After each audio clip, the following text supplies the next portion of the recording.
talk to Howard Stern, the radio shock jock, about my new show on Air America, which launches tomorrow at noon. That's Wednesday at noon on WLIB here in Los Angeles, in New York. And we're on in Los Angeles and KBLA in Chicago on and some other station. Is it different coming to talk to Howard than it is doing other venues? Or? Yeah, it's exciting. I like talking to Howard. I've been on a show four or five times, something like that. And I never know quite what I'm going to get, and that's great.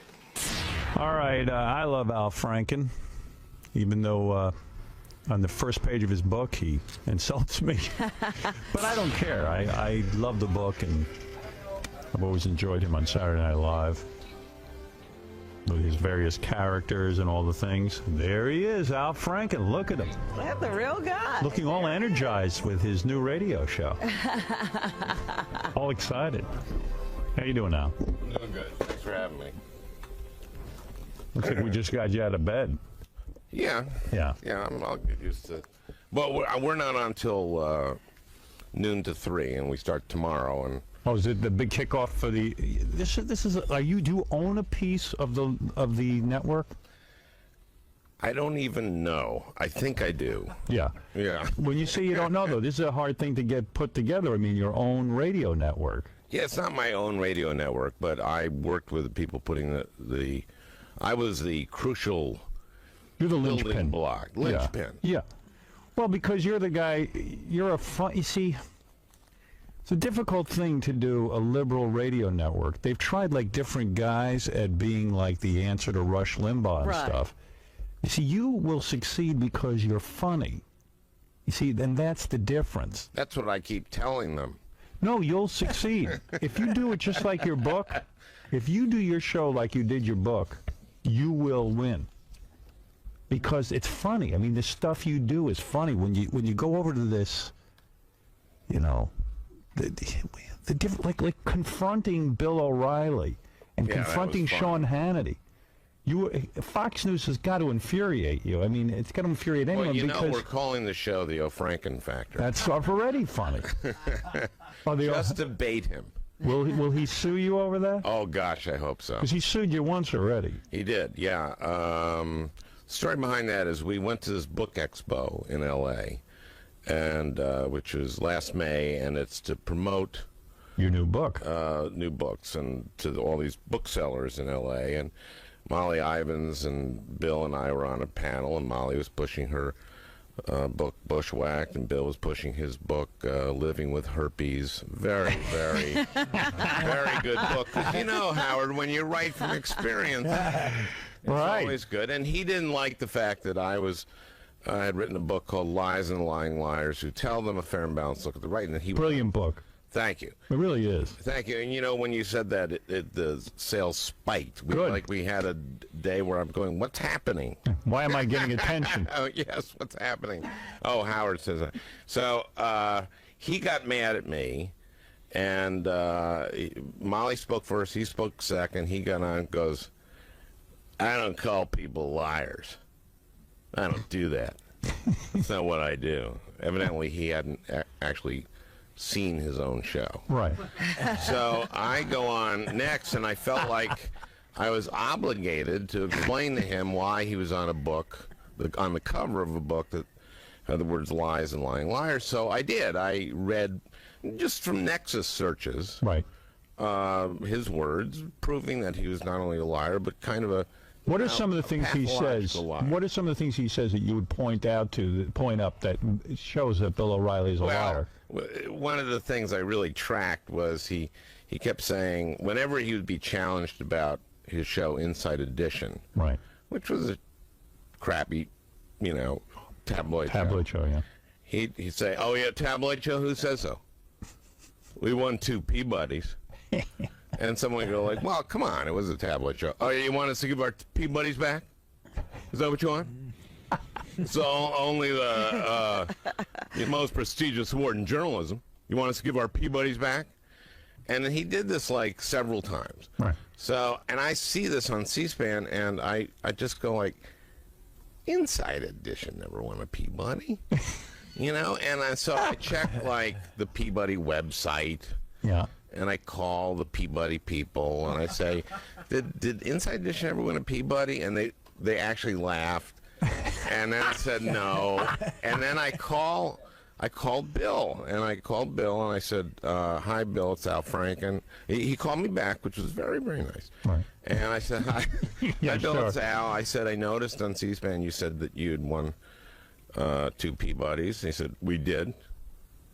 I go, well, yeah, you know, you should probably check that with the Peabody people, because they don't think you did. And he went, I'll call you back. And then he calls me back in about 10 minutes. And he said, it was a poke. The Polk Award. The poke, which is a prestigious award, except that they didn't win it when he was there, by the way. They won it after a year they after cleaned he it up. left. He Yeah. didn't win. Yeah. So I said, a poke. He goes, yeah, it's just as prestigious as the Peabody. But if you'd won something, wouldn't you know what it was? Yeah. Well, he didn't win anything. That's what I'm saying. Ron's over there. Yeah, I'm over here, Al. Okay, no, he didn't win anything. Yeah. So anyway, so he says it was just as prestigious as the Peabody, and I said, well, then there are 2 most prestigious awards in journalism. Yeah, how can you have right? 2? He goes, Al, okay, Al, listen, come out. You know, I said, don't you think it's odd that you got it wrong about a journalism award? You think that's ironic? And Did he said, change his argument to, what do you want me to do, give the Polk Award back? No, he didn't. He just said, okay, go ahead, go after me, Al. So I said, oh, that sounds like a good idea. But how does he not know that he didn't win a any Peabody awards. Award? I mean, how does he not know that? Oh, he's just a liar. Yeah. Like, for example, I'll give you another. This whole Peabody thing has a long, long story to it, and I won't necessarily go through it all. All I can say is that once it was shown that he hadn't won, he kept clinging to this idea that he had never said he didn't want to be. But he says things like, he said to the New York Observer that no one grew up lower on the economic ladder than I did. And he grew up like, you know, in a middle-class home in Westbury. His dad was an accountant, and, you know, this would surprise. Did he go to private school? Yeah. So how is he? Well, yeah, but Because he wants to be this blue-collar guy who just made it all himself, you know? Hardly made it on And hardly he's worked hard, he has, but, I mean, you know, that's what bugs me about Republicans who believe, or these conservatives who believe that I did it all myself. Yeah.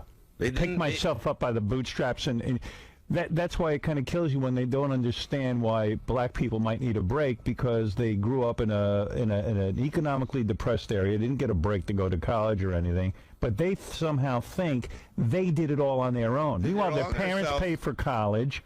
They had the best private education. school education. Well, forgetting that. I'm talking about just the middle-class guy who didn't have private school education.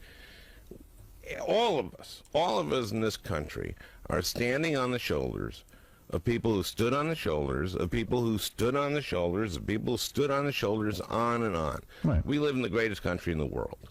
Right. And part of the price of that is paying taxes. You know, Republicans have these principles like, one of their principles is that the estate tax punishes the most productive people in our society, the children of the very wealthy. Rich. Yeah. Yeah, that's right. What's wrong with punishing them? You know, I want to punish the children of the wealthy, quite frankly. I don't need them having so many breaks. I went to buy a house. I remember when I first got into radio, and I'd finally saved enough money for my first house. I couldn't afford one because all of the trust fund You've kids. been priced out. I was priced out. I had to compete with them. They actually have money. Right. They have done and nothing. no matter how much money you can come up with a set amount of money. They can always come up with more because they can get it from mommy and daddy. You said a great thing in your book about how Republicans love the country and they love their party, just like Democrats love their country and love their party. But Republicans love their party like a 4-year-old loves their mother. Yeah, it's like if mommy can do no wrong. If someone says something about your mommy, you get mad. Right. Democrats love their country like adults, and we want to be honest. We want our loved ones to do as well as possible and to do good. Well, I find that with like the Rush Limbaughs of the world, it's like the guy is a knee-jerk reactionary. In other words, you say anything, it's always the Republican answer. He's a lackey for the Republican Party. In other words, wouldn't it be more interesting to occasionally disagree with the president? Wouldn't To that be, occasionally think. wouldn't that be more interesting? Yeah, I think when we're opposite Rush from my show, the Old Franken Factor. Did you have a field day when Rush, of course, admitted that he hasn't really kind of admitted it, but That he's a drug addict. that he's a drug addict. We are going to try to do our show drug-free. Now, Right. we don't know if it's ever been done. Not As far here. as you know, there's no show that has been No, drug-free. we don't know. But, I noticed that you just did an ad for, I think, a car buddy shop or something like that. Right. And so I know that you get paid more to do premium ads if you read the ads. That's right. So I've decided to just do them all as Rush. You will read every ad the way Rush does. Well, this is, unless I get sick of it, but which I will. But No, that's but good. it's That's sort of- good. It's sort of like this. Friends, I spent so much money on drugs, and not just the drugs themselves, my friends, but on bribing my maid. That I am always looking for a bargain. And that's why I love the new 12-pack Right. from New Grape Soda. You're onto something. You see, humor will make you win. This is so it's a head-to-head competition. Now you're not on as big radio stations as Rush, right? In other words, you're just starting out your network. We're just starting out. We're on WLIB here, 1190, and we're on in Chicago and in LA, and I got those numbers here. You got all kinds of. Are you feeling pressure with this thing? No. No. Do you ever run into a Rush Limbaugh? Do you ever see him? Like, do you? You know what? He's very reclusive, and I will give Well, if him. you had his problems, you'd be alone too. Well, I guess so. I mean, But I mean, you called your first book, Rush Limbaugh's a big fat idiot, Yeah. and Right. that had to bother him somewhat. evidently it did, but I think I saved his life. Why do you say that? Well, he lost a lot of weight. After you put that in the title. I halted his slide into food-assisted suicide. See, we credit ourselves with the Anna Nicole Smith weight loss, and because we Tough told love. her she was fat, and Yeah. and you did the same kind of tough Yeah, love. but now I hope it wasn't that's what the OxyContin was. Yeah, Right, he yeah. went from one to the other. You might have driven to him. Hey, well, what about you hate the Fox network, obviously, and, Yeah. and because it's so biased that when someone starts quoting from the Fox network, you know that it's biased toward the right wing and the religious right kind of party line. Yeah. But then, weren't you once on there? I remember in the book you were saying you were in the green room somewhere, and Sean Hannity came by and he started yelling at you. Yeah. Well, These guys hate you. yeah, they hate me. They hate me. And they sued me. Right. Yeah, they sued me. And one thing, this is interesting. After this dust up with O'Reilly at the book expo, because you're asking how the suit came about, he started screaming at me. He said, "Shut up! You've had your 35 minutes. Shut up!" Which was interesting because I'd only spoken for 20 minutes. Right. Proves that he can't even tell you to shut up without lying. And then the Monday after, this is on a Friday, he goes on his radio show, Right. and he says, if this had happened in the Old West, we would have had to have had a shootout, which I thought was interesting. Even more interesting was that he guaranteed that he would have won this shootout 150 years ago, which is odd because I don't know if you know this, Howard, but during the summers I do the whole State Fair quick draw circuit. I didn't know you were a quick draw McDraw. I didn't know that. I'm number 3 in the country. And so even that was a lie. You would win the. You would win the. Would you have a duel with him? Would you fight him? For example, a lot of radio shows challenge each other. I would in the Old West. I would have. You would have. Right? Yes, but he guaranteed he'd win. Yeah. And this is a quote. He said, "I would have shot him between the head." Between the head. He gets very worked up about you and can't think straight. Yes, but then we got this letter saying they were going to sue us if I kept his picture on and fair and balanced, the words fair and balanced in the subtitle. And my publisher was a little upset. And I told her, and this is something you need to remember, and everyone should remember, that I said, don't worry, from my 30 years of experience, in America, satire is protected speech even if the object of the satire doesn't get it. Yeah, that's an important point. That's right. Well, so we won. I mean, you won in court. I was proud of you that you stood up and you said, "Hey, listen, there's nothing wrong with me using this in the title, and I'm perfectly, it's perfectly legal." Well, not only that, they had no case. This is hilarious that they sued us. Do you ever feel alone in this whole battle? I mean, seriously. I mean, you kind of like it's almost like the odds are stacked against you. It's like there's so many goddamn guys all on the radio with the conservative viewpoint. It's frightening. I mean, well, this is what we're trying to do. At least get a foothold in this terrain because.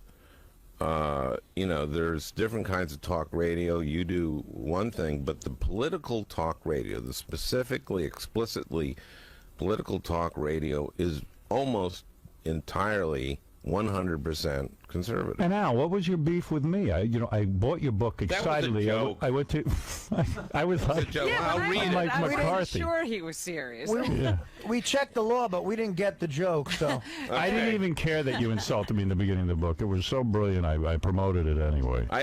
This is a joke. I'm As the considering great suing. Joseph Welch said to Joe McCarthy, "Have you no sense of decency, sir? At long last, have you no sense of decency?" Unlike Senator McCarthy and his intellectual heirs, Ann Coulter and Howard Stern, I do have a sense of decency. This is style I write in, which is just dumb. Well, no, the it's dumb not. It's thing. hardly dumb. Now you're going to have to argue with conservatives, I imagine, on Yeah, your radio I hope show. to have conservatives who will come on and argue with me. Yeah, we got a guy here, Scott 𝗛𝗿𝗱, our director, Yeah. who loves. He gets everything. We'll give you some from practice. He gets everything from Rush Limbaugh. Oh, good. The other day, he was yelling in the halls, and I quote, this is Scott 𝗛𝗿𝗍, our director, that the drilling of the Alaska pipeline and the drilling of Alaska in general is good for the environment. Oh, good for the environment. Good for the environment because the wildlife up Now there you sound like O'Reilly. likes the heat produced from the oil pipeline. Not what Stop I it. said. That Yes, is you did. so wrong. You said it. What did you That's not say what I then? said. Are When you I- for? I absolutely am is for drilling in Alaska. Yes. You're for the drilling Yes. of Alaska, Yes, and so despite should the you. fact that so many environmentalists have said that this Howard. is the last bastion of. How did you get here this morning? I got here. In a limousine. That's right. Isn't that a little excessive? But you're saying that you are for the drilling of A Alaska. place I will never see in my lifetime. Yes. Why drill in Texas where you actually might be? Now, Al, what do In you? some place like the Al. moon. Kerry is a guy who I happen to admire. Right. And is against the destruction of the environment, and we're putting a lot of money into new fuel sources. Why do you laugh? Well, Everyone is. You can't stop the economy while you do it, though. You got to No, keep no, going. It's not gonna- it's hardly going to listen. stop the economy. You can keep the economy going if you go into fuel efficiency. The problem is of course, is that we have an administration that just knows oil. We have a president who Thank was. God. We had a president who was in the oil business, couldn't find oil in Texas. 3 bankrupt companies. Yeah, See, but that's funny. but he kept being bankrolled by his daddy's friends. Right. Cheney, who ran an oil services company, Halliburton, which seems to be doing quite well. All of a sudden, In Iraq, their future is. That doesn't disturb you at all, does it? The Halliburton can connection build- with Cheney, The Halliburton connection, the fact No. that no one else is You know that getting in on the rebuilding of Iraq. Clinton only used Halliburton as well. Okay. Clinton only used No, he didn't Halliburton. only use for Halliburton. the Bosnia-Serbia. Now, how do you answer that, Al? Okay. Use Halliburton. Halliburton, through Kellogg, Brown and Root, does do construction of bases, and I on my USO tours have gone to a base in Kosovo that was built by Kellogg, Brown and Root, and they do that, but he didn't give them blind bids. I mean, in other and words, Bush he did. made them bid. Yeah. He gave him a blind bid. He just said, "Okay, you're the best," and that's it.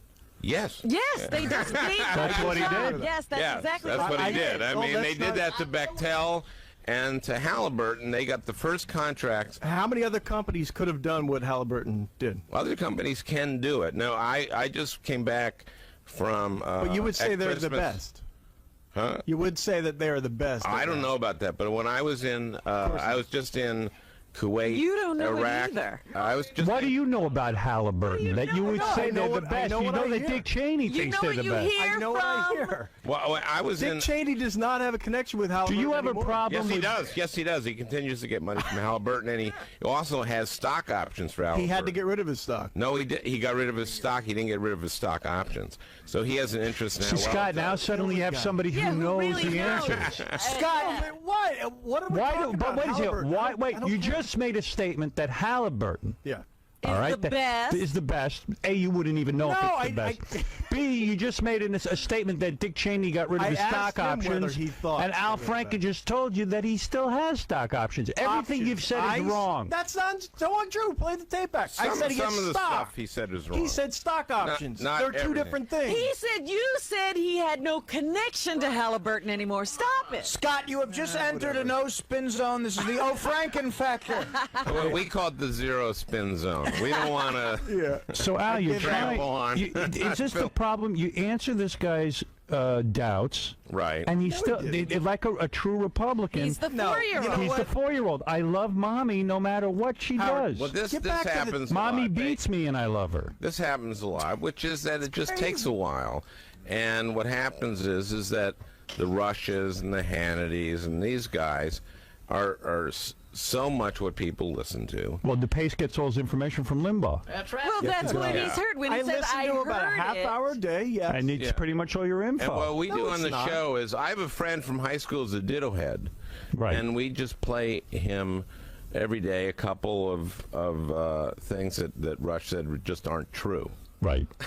That's it. And then he tries to defend Why them your or- book is brilliant? Why your book is brilliant is you take these guys' statements and you show the lies. So everything in there is just true. Everything that you In my say is- book, Yeah, he did research. No, I made a couple. I tell you what, I did make a couple mistakes, all of which I got from British intelligence. For example, on page 197, I say that Sean Hannity lived up Newt Gingrich's ass Right.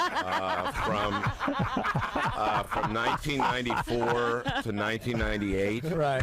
I got that from British intelligence. It Right. turns out. He didn't live up there. Well, no, he did, but he only took residence up there in early January '95. Oh, I yeah, see. yeah. I So that was embarrassing. All right, let's see. DePace says that the large deficit is good for the economy and will create jobs in the long run. You know what's funny? Where do you get your facts? I From never said Jason, that. that's what you I told never, him. Never in my life. Can I ask you a I question? said it's not enough to worry about as long as it's a low portion to the GDP, and that's if it's in the 2 to 4% range. That's okay. Well, that's not crazy, but I Because mean, it's sustainable. You can take care of it. yeah, but it's not. It's getting unsustainable. Let me ask and you, in where did fact, it come from? Well, listen. Well, let me tell you one thing though. But these tax cuts. First of all, we have never had tax cuts in a time of war. This is the first president to put in tax cuts at the time war. Even this president got it. If you read Suskind's book on Paul O'Neill, there's a moment after 9/11 where they're considering the second wave of tax cuts, most of which go to the top 1%, and the president of the United States says, haven't we done this already? Didn't we give big tax cuts to And those thank God it worked. It hasn't worked. It has worked. It has not worked. Our economy is booming right now. We Whether are. you know it or not. You know, what part of the words jobless economy? The jobs are a jobless lagging recovery, indicator. do Jobs you will not come understand? next. Jobs will come next. Yeah. The point is, they keep saying Not every like year. Kerry going 10 million new jobs by his plan, which is wait a minute. They said 2.6 million new jobs this February, and then immediately backed away from it. And now are saying they'll create 1 million new jobs, some of which will be even in this country. But you see, guys like DePace refuse to listen to this. Whenever there's a backpedal, they don't want to hear it. The president said he was going to have 3 million new jobs. Where are they? But that's a so he shouldn't have said it, right? It's a prediction. So what's wrong with Kerry making a prediction? Well, every year, But why not say 50 billion jobs? I mean, where's this 10 million? Well, where's the 3 million jobs? He didn't hasn't give us even been 1 million. Why is it a little higher than The guy in office is- now promised us 3 million jobs. Where are they? Kerry's not in office. The point is, this will be the first president. This will be the first president since Hoover not to create one new net job. Let me finish. Not to create one new net job since Hoover.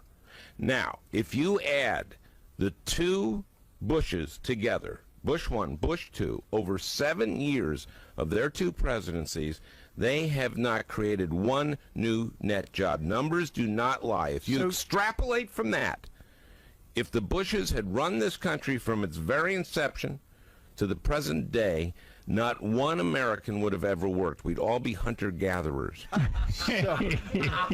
So you're telling me the fact that there was no recession and there was no war and there was no 9/11, none of this had anything to do with the jobs?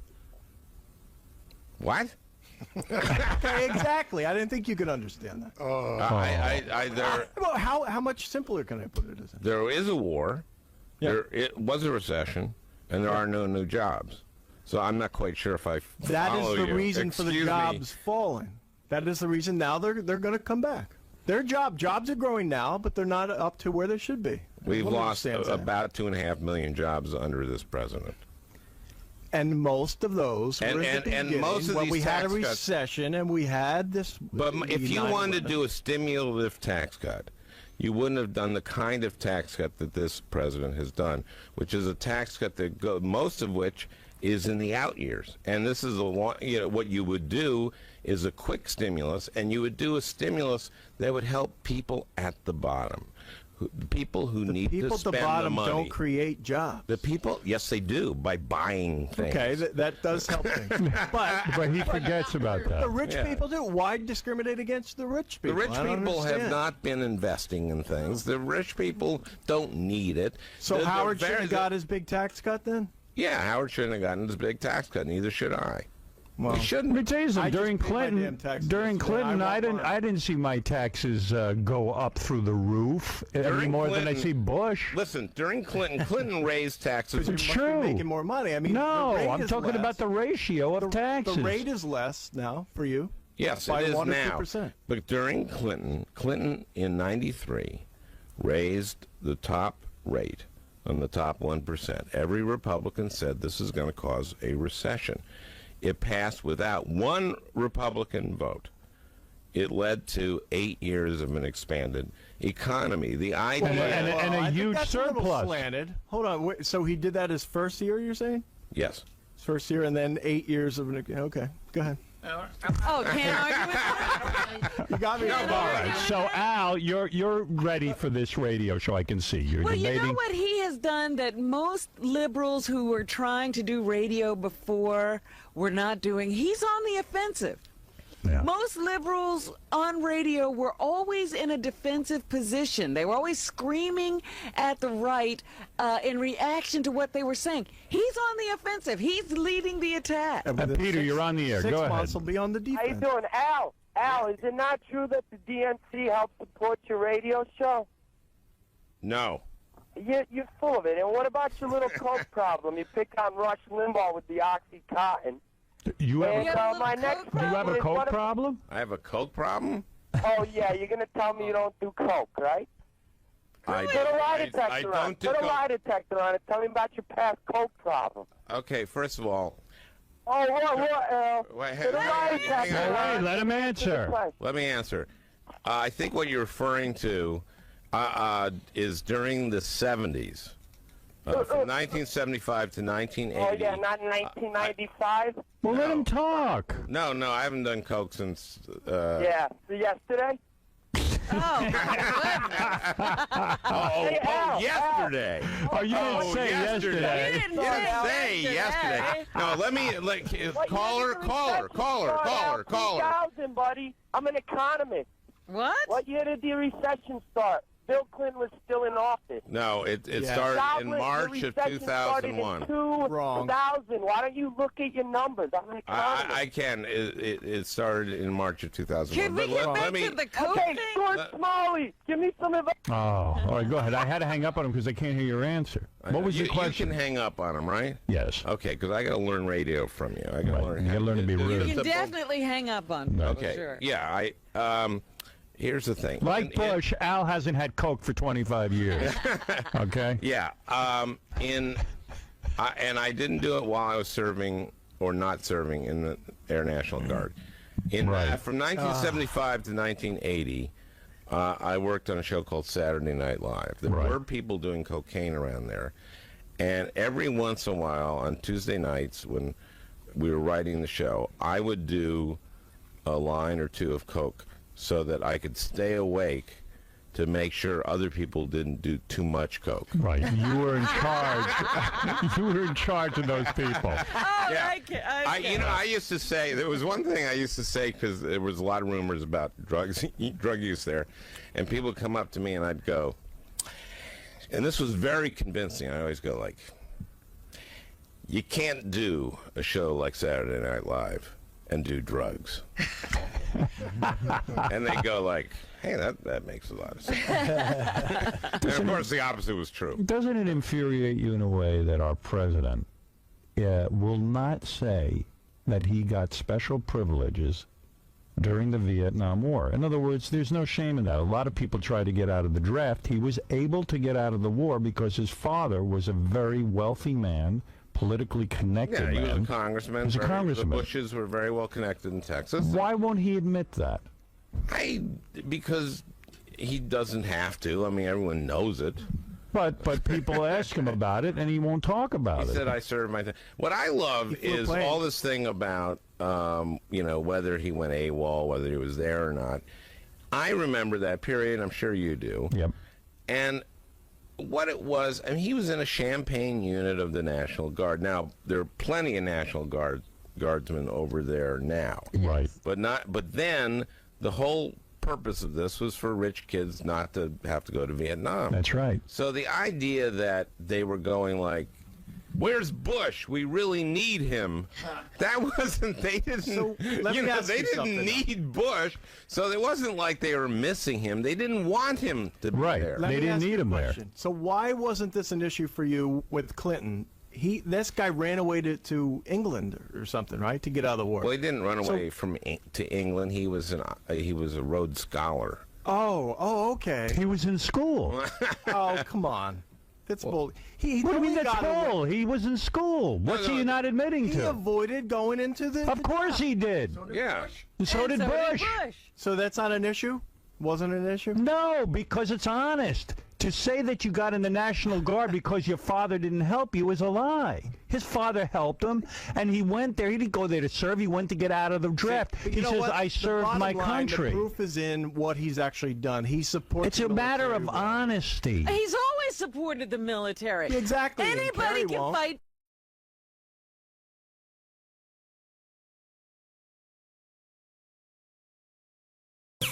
This is the best of the wrap-up show. A recap and behind-the-scenes look with John High and Gary Dell'Abate. The best of the wrap-up show begins now. hey, on Monday's wrap-up show, the shit hit the fan, and myself, Benji, and Scott Salem all had to defend ourselves about who left a big giant stink in the bathroom. Then later Tracy came in to give a whole state of the bathroom update about what's going on in there and the current conditions inside our bathroom. So check it out.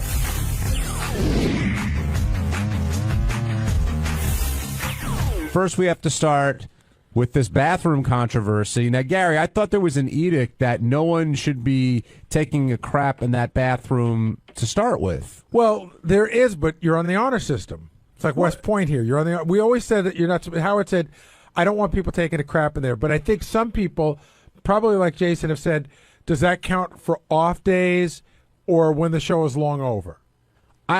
It's a fair question. I don't know. I just remember when that thing with Sal went down last time. It was like nobody was supposed to take a dump. Well, I have a question about recently, like within the last 6 months recently, Howard gave Ross Zapin permission to use the bathroom specifically to take dumps. Was it specific to that? That was his thing. I can't take dumps in the public bathroom. That's the Ross corollary, Jason. What's up? That's the Ross corollary. What I'm saying is butterfly effect. I have never been aware of a total shitting ban in the bathroom. I've heard no shitting during the show, which I don't have time for anyway. But why would you do it? Like, why even take the chance, knowing that it's going to eventually get back to you, or could get back to you? I didn't think there was a chance. I didn't think I was taking any sort of risk using the bathroom in the way that you're supposed to use the bathroom. Well, who lodged the complaint? Was it you, Gary? Me. I will tell you, here's what happened. I went in there, and I hit the wall. Oh, wait, I thought Benji. No. I went in there, and I hit the wall. Howard told the story wrong. I went in there, and I hit the wall, so I got the log.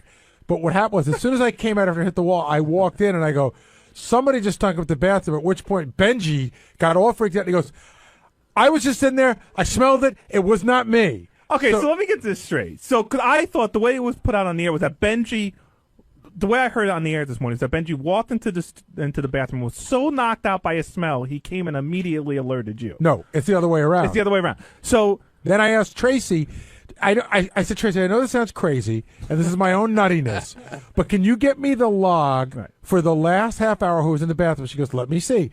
So she put it on my desk, and I looked at it, and I saw that you were only in there for 3 minutes, so I figured it was either you or Scott. Now, again, let me explain. Maximum 3 minutes, meaning from the time I use my key card to go into the bathroom till the time Benji walked in. Wait, Jace. Meaning I could hold on a second. Meaning I could have been in there for 30 seconds, left and had nothing happen for another 2 minutes till Benji walked in. The absolute max amount of time, like Benji would have been waiting for me outside the door when I opened it, was 3 minutes and 9 seconds. Thank you. Jason's but Jace, working you on his do defense, remember clearly. when I walked in? Do you remember me? Like, what the fuck? Like as you were walking out? No, I don't. Well, here's something. Did you smell anything when you were in there? I don't remember. I've been in that bathroom because you don't remember. Horribly. Yeah, I've been in that bathroom where it smelled horribly before. I've been in that bathroom where I've said something to people before. I can't imagine. My guess is that since I only spent a maximum of 3 minutes in there, if I went in there to shit and it smelled that bad, I probably just walked right out. But I've walked in there and smelled horrible things before. I've just never said anything about them. But I will be reporting on everyone's bathroom now. If you were the defecator, listen. It is a bathroom, so that happens. But when I walked in, same as Gary, it was like, what? Oh, my God. But my whole point is, and you're like, I've walked into shitty smells before. Yeah. This one was so bad, it made me go investigate. My point is, it apparently wasn't so bad that it stopped Benji from staying in there. I peed. I did pee. According to you. Again, to play Benji on you for a second, we're taking your word for everything. You're right. You're absolutely, there's no, I agree with you. You are. However, have you taken a dump in there before? I don't. It's possible in the 6 years we've been here after the show's on. I don't think so. Recently? Because no. Can you prove you didn't take a dump in there last I don't think I can prove that. But, however, I'll say, just to explain it, I would prefer to go to the public bathroom because it's less pressure. It's just, to me, then why are you always in this one? To pee during the show. But you are in this one a lot. I mean, like everybody. Yeah. But the public bathroom, it's like I want to sit down and I want to relax and I don't want like pressure of people need to go in there. All right, Jason's trying to put it on Benji, but while you two, hold on, but Jace, you've also said, Benji, while you two are going back and forth, Scott Salem is sitting here silently, and when we started the show, I'm just listening. Gary, I love it. Gary said that all signs point to Scott, and I only say that because I don't think that that Jason could have done what he needs to do in 3 minutes and 9 seconds. But you don't even know how long I was in there. He may have done it. No, I know, and that's his stupidity because he's being honest. But he's what saying am I going to do? Lie remember. and say I don't take a shit at work? All you guys are lying. But so I know let's you talk shit at work. I know you shit at work. I know you shit at work. I know you shit at work. Jason, I did not. I know for a No, I don't fact. believe you. Not in that bathroom. I don't believe you. Ben. Scott-Salem, can you emphatically tell me that you're absolutely positive that you did not shit there on Wednesday? Yes. You can remember last Wednesday. Yes. You remember last Wednesday well. Then why wouldn't you swear on your son's life? That's not necessary, but I didn't, and I told you. But if you 100%, It's a little necessary for John, this. will you swear on your daughter's life about things? If there's something I absolutely Really? did that I didn't do. I agree with Scott. Like, I would not. I think it's like it's. If you don't, I'll do on my own life, but to do it on other people, it's just I don't like. Why do you think something will happen to them? I just don't. I think it's like it's exploiting is not the right word, but it doesn't feel right to me. To do it. Right, because you think something will happen to them. No. I don't deny I do that in that bathroom, and I told you I reserved that for no-show days. So here's the question. You guys here's are the question. all Here's the liars. time. No, here's the timeline. You guys are all liars. Hold on. No, I'm going to be the bathroom cop. Trust me. Everyone's bathroom habits are getting reported back on the air. Here's Jason. If I ever go at work, I always go in here. I never go back there ever. Okay, John. Okay. I mean, I will be keeping. You're trying to cast doubt on it, but why would I lie about it? Don't you have your work job? You're to lying do? right now because I saw you walk into the bathroom 2 days ago. Now maybe you're going in there to take a No, piss. I've Maybe never you're going in there to take a dump. Oh, Take okay. a dump. That's what I'm saying. No, I pee in there all the time. But here's the timeline. Scott-Salem in at 11:19, Jason Kaplan at 11:27, Benji in at 11:30, me in at 11:32. It's not me, I can guarantee, because I'm the one who reported. Well, based on Jason's logic, how can we prove that? Because I'd be a moron to report it. You could be a brilliant. So it's got to be one of the three, and I don't see the timing working out for it to be Jason or Benji. I'm not bragging when I says it takes more than 3 minutes for me to shit. Like that's an embarrassing thing Usually to me admit. too. Okay. And it's not something I'm proud of. So when I come on here and say I couldn't have shit in 3 minutes, it's not how I go to the bath. That would be like an emergency shit. That means I ran in there, pulled my pants down, did my business, and that's just not how I shit. Wait, so Jason, are you saying now that you definitely weren't the shitter? I can't say that because I don't know if and when I shit on Wednesday. And quite frankly, I feel I'm the only person being honest when they said they can't remember their Jason, No, I remember. I can remember I didn't shit on Wednesday. I can't remember what I But that's shit on okay. Thursday. I I mean, can't that's remember if I shit on okay, but Friday. Here's the thing. I'm with Howard on this one. I can remember the last time I made a number 2 in that bathroom because I try not to, and there's an awareness of that it's not supposed to happen in there. Don't take this the wrong way.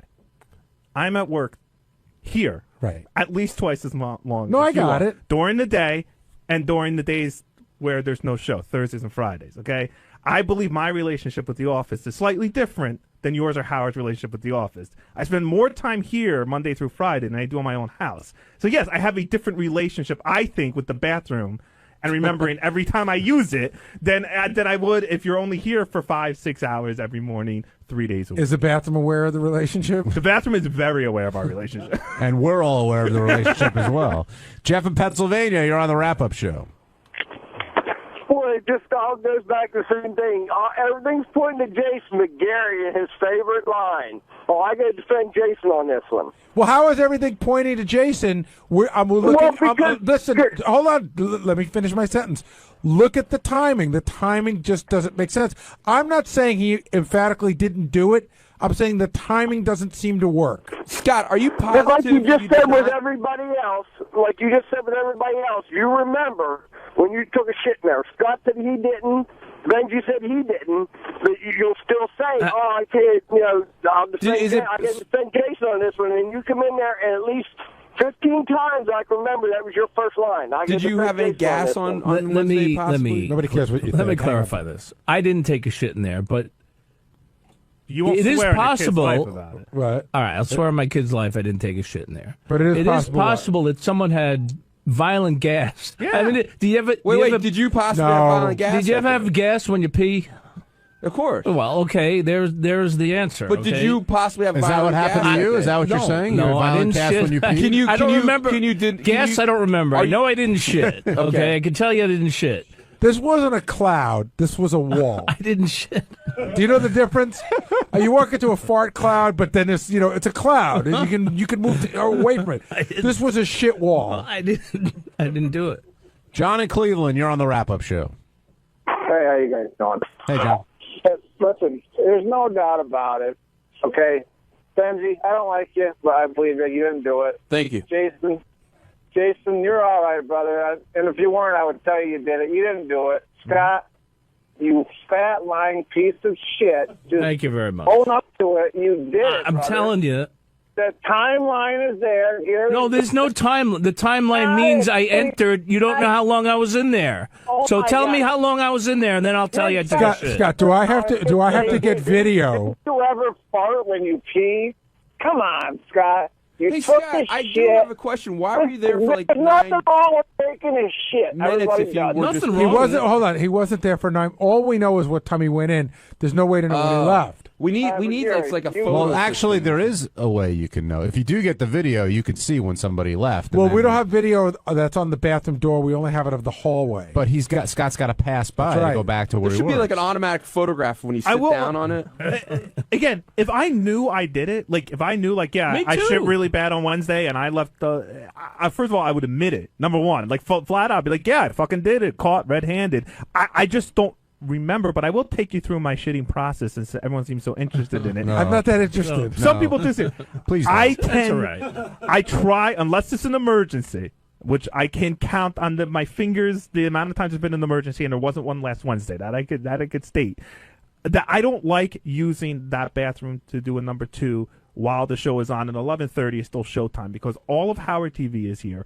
All the radio guys are still here. There's people knocking on the door every 3 seconds. It's not a comfortable situation. Right. And I know this about myself that when I do it, it's in the afternoon. I prefer not to use the thing out here either because it's smelly and there's 500 other people shitting. So again, unless it was an emergency, that would be breaking my normal habit You know, to it go was, at 11:30 this in the was, morning. but 11:30 was not showtime. No, But it's still it's people so- are still around. Until 12, everybody's You know still what? here. A lot I of the mean, it's Howard crazy. TV guys were talking about this. If any of you guys want to come down here and point the finger, now is the time because everyone seems to be denying their participation in this. Scott What do you in mean? Michigan. What do you mean? The Howard TV guys were saying when certain people leave, you can smell it, and they could speak for themselves. Scott, you're on the wrap-up show.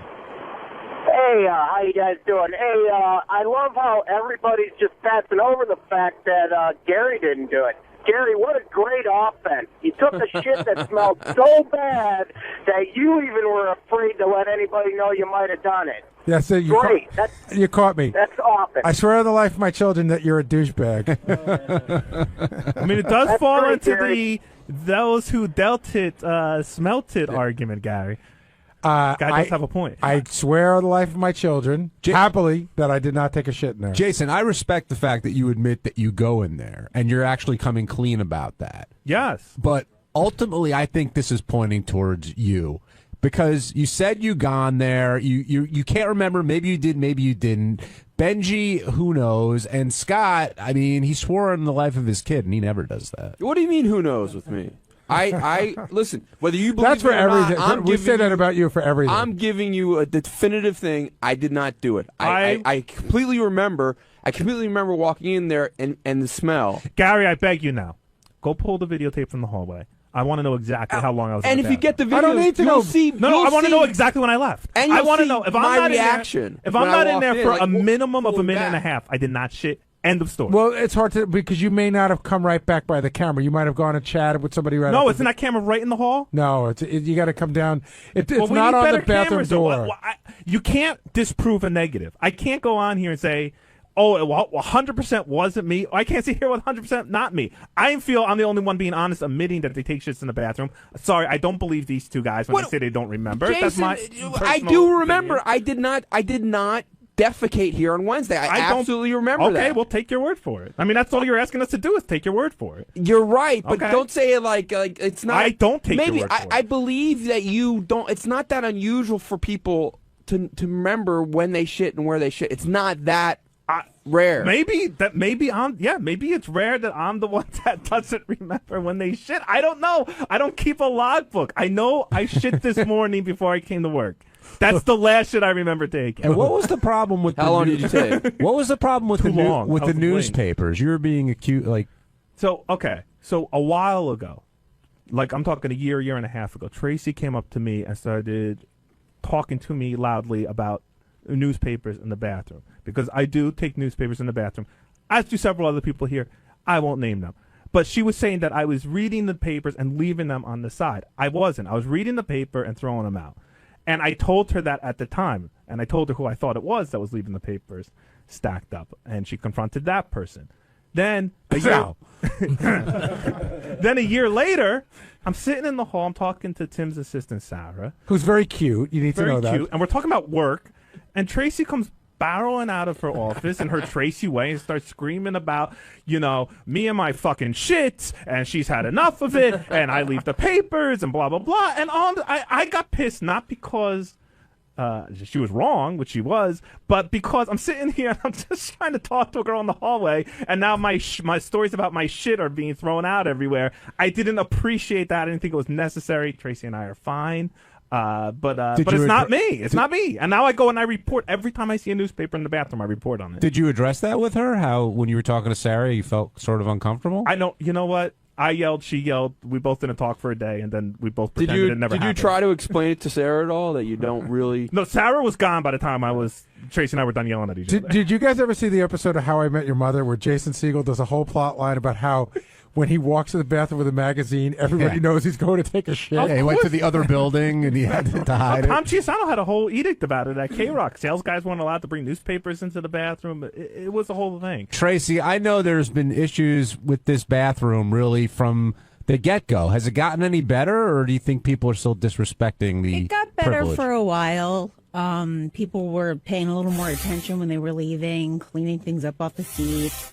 But like last week, the pubes have started all over again. There was just urine all over the floor. And How's that possible? So it was all over the inside of the you could see the urine. Like all you had to do was walk in and you could see it on the floor. Both Scott and Benji do say they pee in the bathroom all the time. They're on record for that.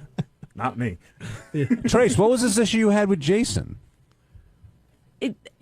God, I don't even want to call it an issue because it's not anymore. We've discussed it. It's gone. But basically somebody, and Jason says it's not him, so if he says it's not him, so be it, goes in there, takes the paper, and then leaves it in there after they shit. That's fine if you want to read the paper in there when you shit. Many people do it. I get it. But take it with you when you go. Nobody wants your shitty paper. Don't leave it in there and tell me, oh, this one's going to want to read it. That one's going to want to read it. No one's going to want to read it. And I know this because they pile up. And by Friday, there's 5 papers sitting there that no one has touched because they're shitty papers. And nobody wants to touch a shitty paper. So whoever's doing this isn't performing a public service like they think they are. No, they're being lazy. And because they can't put their hand 3 feet to the left and stick it in the dumpster. They have to leave it on the counter. And after Tracy and I had this incident, I started to report to her every time I saw a paper left. And you know what? Again, not to sound like a snob, but they're all USA Today's. And I'm fucking wasting my time on that That's true. shit. I don't read that paper They either. I have to say, though, they became USA Today's after we had the discussion. Before that, it was the New York Wow, Post. that is some It was. master. Well, I get my New York Post electronically, so it would be on my iPad. Okay. I will The tell Daily you- News would be the only one I don't get. I will tell you how little a sense of humor Tracy has when it comes to the bathroom. She complained to me once that there were pubes in there, and I cracked a joke that she did not find funny. And I said, hey, if you shake the tree hard enough, a few leaves will fall off. She's like, that's disgusting. And Tracy, you're just disgusted by all of this, yes? Just your bathroom habits. Just, if you're at home and, your wife cleans your bathroom, your cleaning lady cleans your bathroom. I'm not your wife, I'm not your cleaning lady. We do have a maid at night, and I get it. That's what she's there for. But that's at night. We're there all day from 6 a.m. on. By 12 o'clock, it's disgusting. Disgusting in there. I'm way more put out by the piss on the floor than I am by the shit. It was gross. Yeah. Listen, lean down and use a fucking towel and clean it up if you can. I'm still put off that we found a pebble there once that we could never identify who it belonged to. A pebble? Yeah, we found a little shit pebble. You don't remember that? Oh, a shit pebble. I thought you meant. Can we just take a step back for a second? It's one thing to shit, and I'm not trying to get this off me because I still don't think it was me that did it, but it's one thing to shit and leave a smell. It's another thing to piss on the floor, see yourself piss on the floor, and then walk away. That, to me, that's crazy. That is like, pick up a fucking paper towel, bend down, and fucking do what you got to do. Don't be piss on the floor. Do you think there's any chance that somebody pees and doesn't know they hit the floor? Yes. No, not this time. No, not this no. time. No you know way. what? 'Cause I've done it before. I've missed, whatever. But I've cleaned up afterwards. I go, oh shit, and I get a paper towel and I I've clean up. only ever missed, to the best of my knowledge, like when I was so drunk, and I haven't been that drunk here. No, because I know what Tracy's talking about, and I've seen it. I didn't come running, but now I will. I'm going to come running to everybody. By the But way- you walk in, you see there's a puddle underneath the fucking toilet, and it happens it's somebody who doesn't drink a lot of water because it is bright yellow. You can't miss it. Somebody who might drink a very green vegetable drink. And by the way, speaking of our public bathroom, last week I don't remember if it was Thursday or Friday, and I know I was taking the piss because I was at the urinal, but I was standing in a puddle of water. I mean, it was just the whole thing was all the urinals were under 3 inches. We've had these issues. We had these issues at K-Rock in the public bathroom too. Men's bathrooms are just by nature disgusting. That K-Rock bathroom was nasty. You have no idea. I mean, we found somebody was shaving in there. We weren't even sure it was mustache hair. We thought it might have been pubes. It was so fucking gross. Who do you think these newspapers are pointing to, Gary? USA Today? Well, I couldn't say. But look, you mean who on the staff can't read a paper well enough unless there's graphs and pictures? Lots of colors. I got to think about that.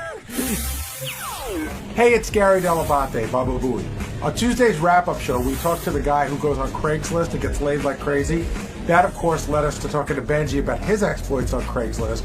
And then Ronnie came in and we talked about his alter ego, Rhonda, and how Rhonda likes some finger in her ass a little bit, not all the way.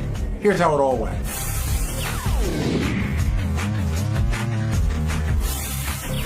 Our guest on the phone today, Aaron, who was the conqueror of Craigslist, I guess, and he talked about how he's not a particularly good-looking guy, but he knew how to play this game very well. And Benji, before you came in, we were saying today was the most eloquent.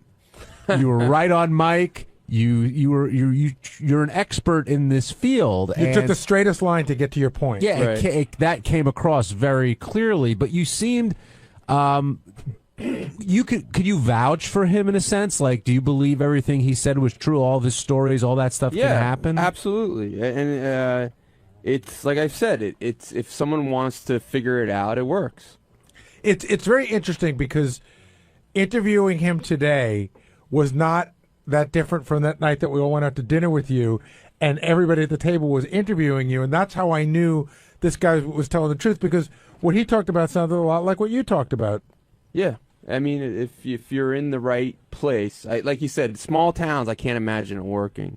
But if you're in a place with a big enough it's all a numbers game, and it's a niche marketing and knowing how to play it. Right, so you're appealing to these fantasies, and if somebody bites, you're in business. But you did have an issue with the picture, right? Did we? Well, he said like, use a picture that looks like you.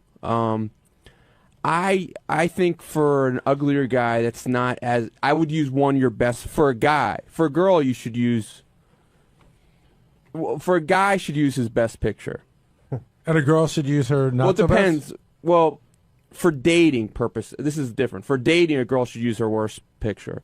But for just purely hooking up, a guy should definitely use his best picture. And is part of the element sort of like the unknown, like you don't know who's going to show up at the door, and is that part of the there's an exciting, like walking somewhere in the middle, in 2 a.m. and in some, like, it's kind of scary but kind of exciting. I was blown away by the show up with a blindfold, turn around. That's just, to me, that just has trouble written all over it. Have you done something like that? Yeah, he did. Yeah, I would wait blindfolded and no, but I've told the guys here before, and this was years ago, and I played into girls like rape fantasies, and I was always very worried. If you go to what if someone's, which now there's been several cases where people have set people up and they've gone to the wrong apartment. Right. How can you prove your innocence?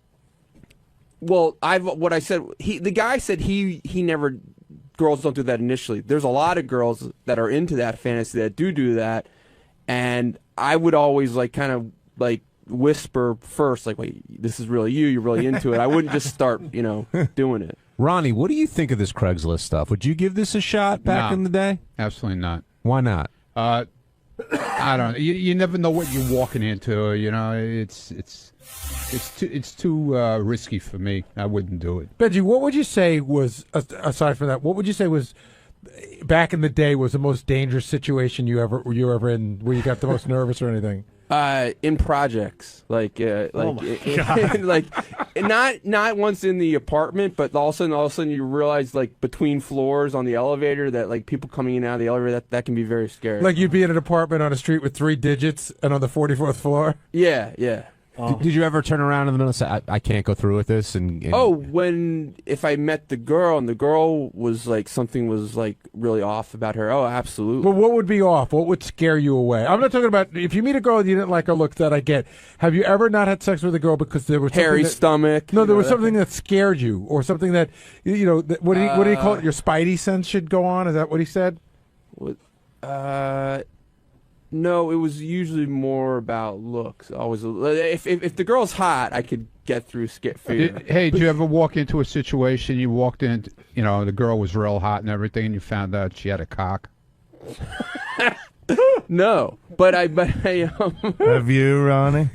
No, I'm just asking a question because, you know, anything's possible because you get the transvestites who. Well, no, but I have been in kind situations. Too, I talked about once on the air where I got there.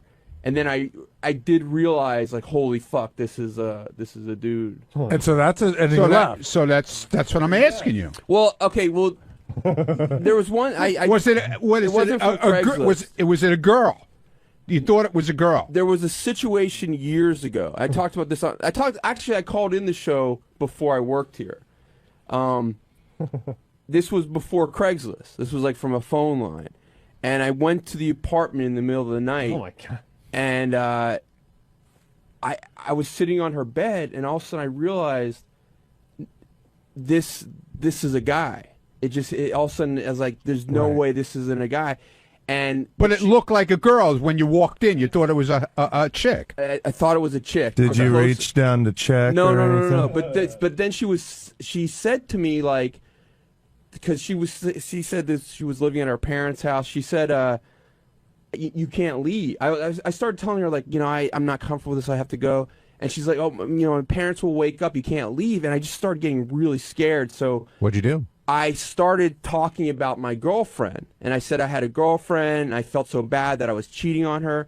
And then this guy is like, starts like, oh my God, that's so sweet. And he's like cradling me. And I had to just sit there for a couple hours and talk about how guilty I felt till my parents. Was he a big guy? Like, could he have raped you or something? Or? No. It was. Did you feel when you were in the hug that if you wanted to leave, it would be difficult because of the strength? I started getting scared because I started looking around the room. There was all kinds of like satanic symbols. Oh my God! Like skulls and. So you should have looked at that before you got. Yeah, you didn't notice that right away. Hey, Ronnie, beforehand, we were talking about this when you went in as Rhonda, when talking with JD, and the finger in your ass came up, you always clarify and you make sure that everyone understands what you're talking about. Why is that? What do you mean? Rhonda kept talking about the way she likes a finger in her ass, and I found that very amusing. Got to go in easy. Not too tight. Yeah, well, you don't want you just shove it in there. I mean, you know. You gotta be easy, right? Right there, JD. I don't. You tell me. You're the expert. Well, I'm Rhonda. No, I don't know what the hell you are. Does there have to be lube involved, Rhonda? Like with the finger? No. Or dry. Yeah. Okay. Yeah. Rhonda. And fingernails. Make sure you clip your fingernails and file them. JD, is this all too creepy for you, the Craigslist thing, or because it sounds like Benji said it's pretty much a sure thing if you play your cards. I know, right. and I've had friends. You know, I've seen the girls. You know, they ended up hooking up with them, and you know, it's just not. I'm just not into it. It's very. I'm very leery of the situation. It's like. You know, the guy that called in saying a guy ended up showing up to his room. Like that's what I would think would happen to me because I know my luck. Is it because you have to put the work in? Because, you know, this isn't the girls just don't show there's up. That. I am very lazy, so, you know, there's a whole, yeah. But do you think that girls are just going to want to bang you? You got to put some work in, right? No, I know. No, I know that. At least a bag of popcorn in a movie. No, I know. I'm just. I know. Even if it's in your hotel room. The impression I got from Benji is if you throw enough lines out in a city this size, you're going to hook up every night. So how come you don't want to throw the lines out? Huh? How come you don't want to throw the lines out? Just I just don't, and because I don't think I would have Benji's luck, and I just. But I don't think Benji had luck. I think he was just throwing a lot of lines out. Whatever, you know what I mean? I think I'm good at once I was talking to a girl, but it's much more. And now JD, I think, should just do Facebook. I mean, there's chicks that love him that he could easily, if he wanted to date or wanted to get laid anytime, he could. I'm not saying I of course I met chicks on Facebook, and I don't really need Craigslist. I think JD only approves girls as friends on Facebook, right? For the most part, yeah. Unless I know the guy. Because I get emails from fans who are like, "Oh, JD wouldn't approve me. He said only chicks." Oh, hey, listen, sorry. But online is much more efficient than dating. And I think a regular guy can get much hotter girls, much easier. Jay, you're on the wrap-up show. Hey, that's Ron, first-time caller. So I was looking at this guy, give his spiel today, and was a little skeptical. And then Benji chimed in and said that he's had success as well. About 3 years ago, I was just leaving a relationship and decided to turn to Craigslist. I'm sure it was late at night. Basically, it was all phishing scams. Like all the what I thought were girls I was reaching out to, where my email inbox was inundated with like, go to this site to check out my pictures, and basically became unusable. So I'm wondering, has Benji run into this problem at all? Well, I don't do it anymore. But yeah, it's like you would get 70% of the responses would be bullshit, but you put things in to see if it's a real response, and you weed through that. That's it's not that hard. So where do you live? Also, there's some amount of work. Where do you live? Oh, we lost him. Oh, yeah. I think JD might have got discouraged too by that guy that made the film for the Howard Film Festival. Oh, when he got fooled. I'm discouraged by every. It seems like every girl I talk to, they just want to talk on the air and whatnot. I just don't want to talk to anyone. It makes me not want to discuss anything with anyone. That is the cool thing. I mean, you could go on something like that and not be JD. Oh, Rick, you're on the wrap-up show. Hey, guys. I don't dislike Ronnie Munn, but to me he's like the Korean nurse on MASH. It's like a little bit of him, okay, but sometimes Ronnie has to be in there every single time. Ronnie, you got to pull back, man. It's too much. Rick says you got to pull back a little there, Ronnie. That doesn't sound like Rick. The voice sounds very familiar. It is Rick. It is Rick from Pittsburgh. Yeah, well, I'm sorry. Yeah, I don't dislike you, Ronnie, but it's all... Look, dude, I don't really care if you like me or you don't like me. I'm not in here every day. I'm in here when they talk about me on the air. John asked me to come in. I'm in. If you don't like it, don't listen to me. Nobody asked you to fucking listen to me, well, dude. I have to listen to you. No, you You're on don't the have air, to listen to me. dumbass. No, you don't, you dumbass. Rick, do you Somebody put a gun to your goddamn head. Rick, do you think Ronnie's popularity has sort of gotten in the way of others' fame here, or people may be a little jealous? I think his popularity is a myth, and I think he's taking too much airtime. And for Sal and Richard, I wouldn't try. Dude, I was invited in here, you moron. I don't come in here every day. Too much, Ronnie. Well, too much of you, Rick. Go get a fucking job. Gary, do you think Richard and Sal may be jealous of Ronnie's ascent? No.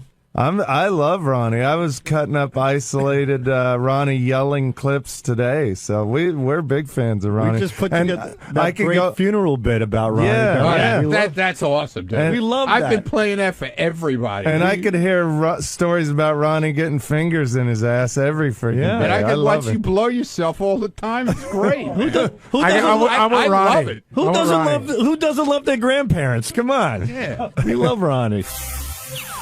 On Wednesday's wrap-up show, all the talk was about hoarding. Matt, who cleans up after the hoarders, called in, and Gary, Ronnie, really everyone had stories about how they or their moms hoard. And this is how that conversation went.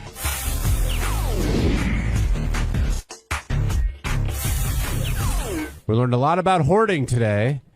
and the perils of hoarding. And we're going to dig in here and see who, besides Gary's mom and Ronnie's mom, falls into that category of major hoarder. Well, let's start off, though, with Matt Paxton, who called in. He cleans up after the hoarders that you see on the show, on the A&E show.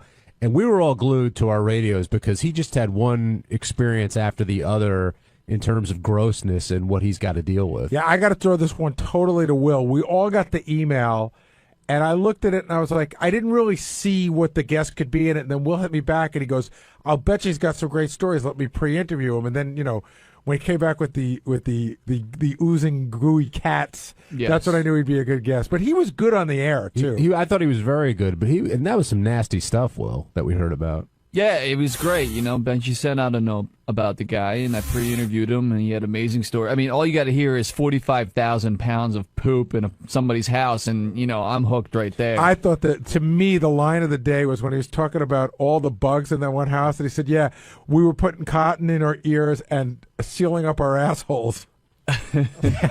Taped their assholes shut. I mean, imagine that's what you do for a living, and you're laying in bed one night and a bug crawls out of your ass. It's like being in High-Pitched Mike's house. He did say recovering addicts, though, enjoy the job. I guess there's a new thrill every day. You're dealing with hazardous crap like that. And that's a whole other thing that I thought was really interesting about him. Forget about the cleanup part. The fact that he hires, convicts, ex-convicts, and he says he had a great line that he goes, I like them when they're right on the line. Like if they sneeze, they could go back to jail. Those are the kind I like. Now, do you think that, does it surprise you, one, how much money he makes doing it, and... He doesn't make enough money. No, I think he's underpaid, but what he said that the hoarding provides a wall of safety for the people who do it. Do you believe that? I mean, do you think that's why people do it? I mean, was that why your mom did it? Yeah, my mom wasn't good enough to be on the show by any stretch of the imagination. She was like a hoarder, like on a lower level. But no, she was more collecting stuff that she really thought she was going to get to. She really felt that she was going to utilize this stuff. The people who are behind a wall, that's a whole other area, and I don't know what they're thinking. Now, do you collect stuff? I know you collect stuff. I do. But are you a hoarder? Would you could classify yourself as a hoarder? I'm not a hoarder, but I am a collector. And I do collect stuff, and I'm not talking about I collect animation cells and I collect sports memorabilia. I have piles of shit around my house. I just cleaned up the other day. I had a closet full of electronics equipment that I was sure I was going to use one day that's valuable. And I looked at it the other day and I go, you know what? This is all. I have stuff that doesn't even have HDMI inputs on them anymore. So I have everything in a big pile, and I'm getting rid of them this weekend. Will you get rid of it? Or I will. Although I do have to say, I pulled it out of the closet 2 weeks ago, so it's moved to I'm going to get rid of it, but it's not that easy to just take it and get rid of it. So I do have a little bit of that in me. I have to move it from A to B and then finally to the dump. But what about Mary? Does she keep stuff or she wants to get rid of it right away? Get rid of it all. Yeah, too much shit. Get rid of it. That's the same with me and Deb. I'll want to keep everything and she'll just want to get rid of it. What about you, Will? You hoarding a lot of stuff in that New Jersey house? Way. Not at all. If I don't use something for a few months, I'm ready to get rid of it. Pretty good about that. Did you see on CBS Sunday Morning this past weekend, they showed a guy that works on the show, and he's like us. He's got a basement full of shit. So it turns out that in all of this crap that he's got McDonald's toys from the 80s that are still in the package and keeps telling his wife they're valuable. He had, turns out, Billy Bean's Mud Hens jersey. So that's valuable. So now he's convinced his wife, because he found one valuable thing in the pile of shit, that they can't throw anything away. Who do you think the worst hoarder is around here, just in terms of their office space? Who keeps the most stuff laying around? Well, Benji, when Benji did what Will used to do, I never really questioned him on how he did it, but he had lots of envelopes coming out of it. It didn't seem like there was a system at all, and there was just a lot of paper. So I think he's probably a bit of a hoarder. Yeah, I definitely have hoarding tendencies for and it's for two things. It's either anything with potential value. I'll have 4 tubes of toothpaste, and if there's still a little bit left, oh wow, I gotta finish this. I gotta finish it. And the other thing is anything potentially sentimental or that leads to a memory. It's very hard, and that can be a shirt, that can be a T-shirt. It's very hard to just throw it. I love when something is absolutely destroyed and I can throw it out and not have any feelings towards it. I have a Bruce Springsteen shirt from the River Tour that I washed once and now wouldn't fit on a 7-year-old, and I won't throw it away. Yeah, because it means something to you. Well, I think I'm going to sell it on eBay, but I went on eBay and it's completely fucking worthless. And at one point, I tried to make one of my kids wear it. They looked at it and they go, I'm not wearing that. Atif, you're on the wrap-up show. Yes, good morning. I have a quick question. I was on hold when Matt was on Stern, but he never got to my call. And I'm really curious, and maybe one of you guys can answer the question, how does hoarding equate to filth? You know, like I understand hoarding is saving a lot of things or collecting a lot of items, but why are hoarders so dirty? Like the houses, they don't have water. Like the guy said, they crap in the blankets and piss in bottles. What is that all about? I can tell you this much: with my mother and the guy I was talking about, my friend's father with all the Maxwell House coffee cans, and even Ronnie seemed to say the same thing.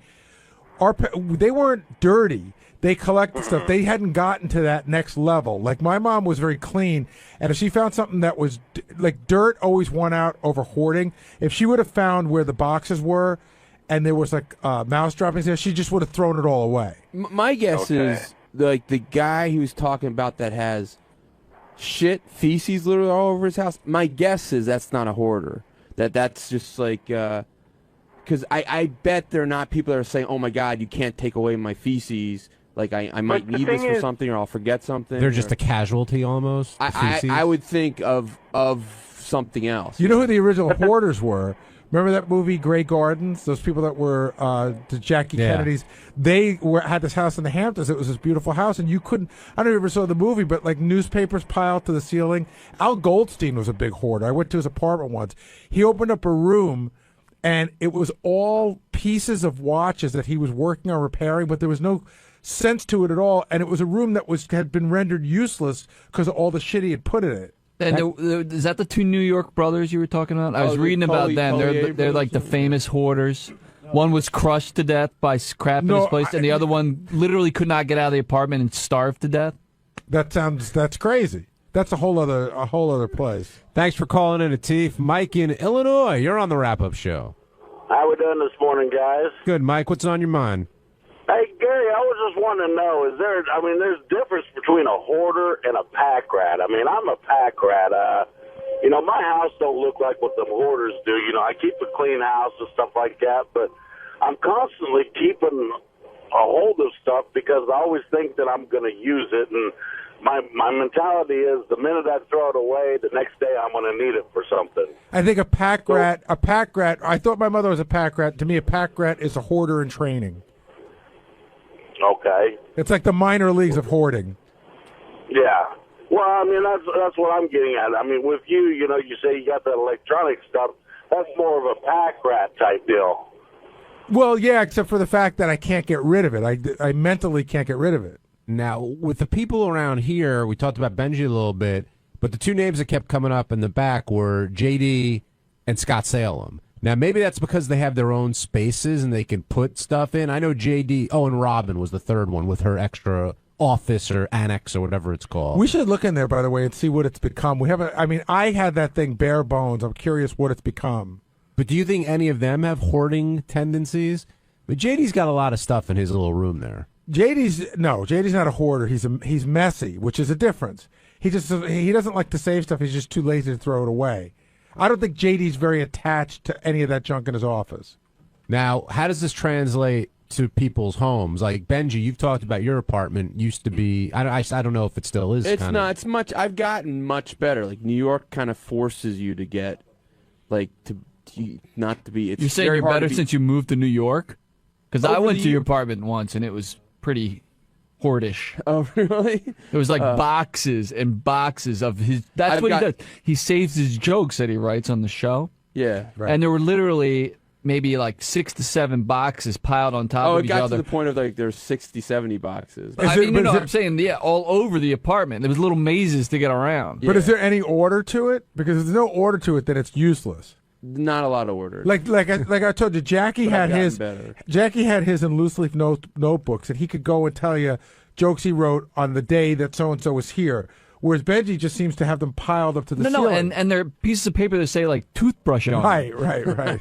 And they're meaningless. See, I got the jokes. Oh, you like that one? Eh? But that's what Stuttering John had a drawer full of his jokes that were like that, and he went to go ask Tom for a raise, and he just pulled out the stack of papers that were all over the place and threw them on Tom's desk, and goes, "These are the jokes." Here. Tom picks up a piece of paper and it says hairbrush. Yeah. It's like, I don't even know what this is. Ronnie, you experienced this firsthand with your mom, and are you a hoarder yourself? Do you hold on to all this stuff? Absolutely not.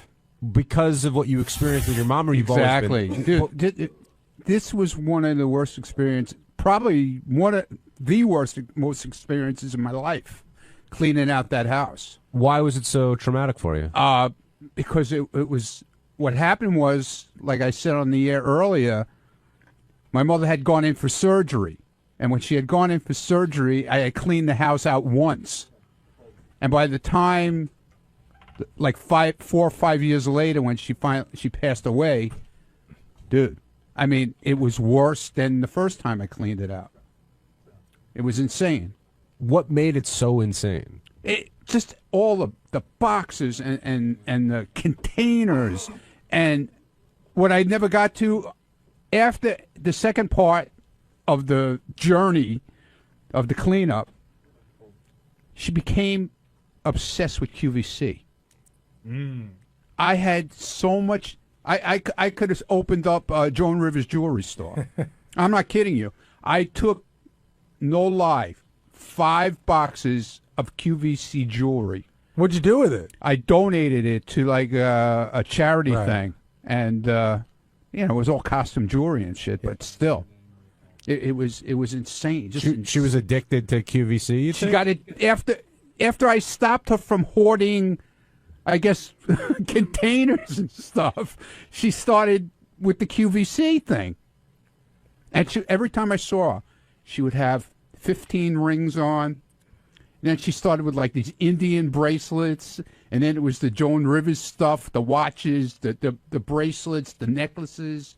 She just went from one thing to another. Yeah, the really sad part when I cleaned out my mother's house was I called all my buddies over, and I said, "Listen, I got to get this done in a weekend. Can you give me a hand?" So we ordered this giant dumpster, and I'd even sort of hid it from my friends to some degree how bad it was. So they thought it would be fun when we were taking all the stuff out. Every time we went by with something, my mother was grabbing it from them, like, no, you can't take that.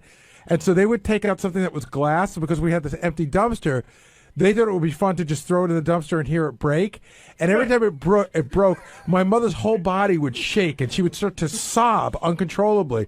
And I called the guys in the basement. I was like, "Guys, can you just lay it down, please?" They just thought they were having fun, but it was killing her. And when you guys were going through the house, I mean, it had to be heartbreaking, I would think. Even though that stuff didn't mean anything to you, there had to be something you associated. Oh yeah, there was a lot of stuff. I mean, clothes. Forget about it. She'd buy clothes that still had tags on them. Never wore them. That's right. Seeing old stuff that still had the price on it that was brand new but 15 years old was the weirdest thing. Stuff that they'd bought and never used. Just a waste. Did you find any of your old stuff in the house? Like, did she hold on to any memories of you or things you had? Like pictures and stuff like that, but nothing else. Because when I moved out, I took all my stuff. But like Gary said, he got a dumpster. I could, in the development where she lived in the garden apartment development, you couldn't get a dumpster. So I had these guys, one of these junk companies, come with a 12-yard truck, dump truck. They had to make 3 trips, 3 full trucks. Wow. I will also say that when my mother, when we were selling the house, when we were cleaning up, my mother claimed she'd spent 2 months cleaning the house to get ready for this tag sale. And I've told the story on the air. A fan comes over. He didn't, like, it wasn't advertised, but when the guy came over, he recognized me. And I had to chase him out to his car. He had bought all of my school pictures from grade 1 through 6 and a bunch of my report cards. And I was like, "Dude, those are mine." I said, "Mom, I thought you cleaned up. This is like all my shit here." How much were your photos going for? I don't know, but I got it back, which I have now, which would have bummed me out. It's fun to have my school photos. I show them to my kids. Well, not only that, but in this day and age, there would have been a whole Gary and high school webpage put out with all your pictures plastered The classic everywhere. story we talked about the next day, the guy called in. There used to be this little thing, a lot of families had it. It was like, you put it on your wall, it was like a dog house. It was flat, and everybody's name was in it. Whenever anybody did something bad, you'd put the dog in the doghouse. And the guy called up on Monday to say that he bought it. You know, it said Mom, Dad, Steven, Anthony, Gary. It's fucking embarrassing. Did your mom put those out to sell, or someone and a company came through and like just priced everything? No company came through. My mother just put everything out, and people just started grabbing shit. Oh, just like unclassified boxes. Yeah, I said, Mom, you cleaned up. She goes, yeah, I did. Guy opens up a box. There's all my shit.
By the way, we got to get to the bottom of our bathroom situation again. So we have in our compound here, we built a little bathroom.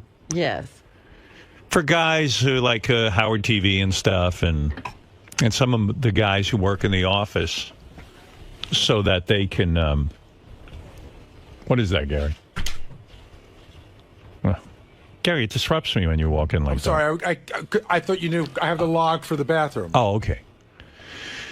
Anyway, so we have a little bathroom. There's a main bathroom out there that all of Sirius uses. And I've been thinking about it. The little bathroom should just be for peeing and washing up, not shitting. If you have to shit, go to the main bathroom. How's that? I think you've said that before. Yeah, I mean, it's, you know what it is? The little bathroom we built is right here in the hall. It's right on top of all the people.